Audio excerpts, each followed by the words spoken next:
Speech to a little more detail. ಗೌರವಾನ್ವಿತ ಗುರುಗಳೇ ಮತ್ತು ನನ್ನೆಲ್ಲ ಪ್ರೀತಿಯ ಸ್ನೇಹಿತರೆ, ನಿಮಗೆಲ್ಲ ಶುಭೋದಯ. ಇಂದು ನಾವು ಸ್ವತಂತ್ರ ದಿನಾಚರಣೆಯನ್ನು ಆಚರಿಸಲು ಇಲ್ಲಿ ಸೇರಿದ್ದೇವೆ. 1947 ಆಗಸ್ಟ್ 15 ನಮ್ಮ ಭಾರತ ದೇಶಕ್ಕೆ ಸ್ವಾತಂತ್ರ್ಯ ದೊರೆಯಿತು. ಮಹಾತ್ಮ ಗಾಂಧಿ, ಜವಾಹರ್ಲಾಲ್ ನೆಹರು ಮತ್ತು ನಮ್ಮ ಸ್ವತಂತ್ರಕ್ಕಾಗಿ ಹೋರಾಡಿದ ಅನೇಕ ನಾಯಕರನ್ನು ನಾವು ಈ ದಿನ ಸ್ಮರಿಸೋಣ. ಅವರು ತುಂಬ ಕಷ್ಟಪಟ್ಟು ಹೋರಾಡಿ ನಮಗೆ ಈ ಸ್ವಾತಂತ್ರ್ಯವನ್ನು ತಂದುಕೊಟ್ಟರು.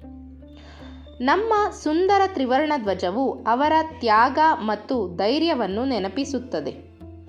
ನಾವೆಲ್ಲರೂ ಒಳ್ಳೆಯ ಮಕ್ಕಳಾಗಿ ನಮ್ಮ ದೇಶಕ್ಕೆ ಹೆಮ್ಮೆ ತರೋಣ ಎಂದು ಈ ದಿನ ಪ್ರತಿಜ್ಞೆ ಮಾಡೋಣ. ಧನ್ಯವಾದಗಳು. ಜೈ ಹಿಂದ್.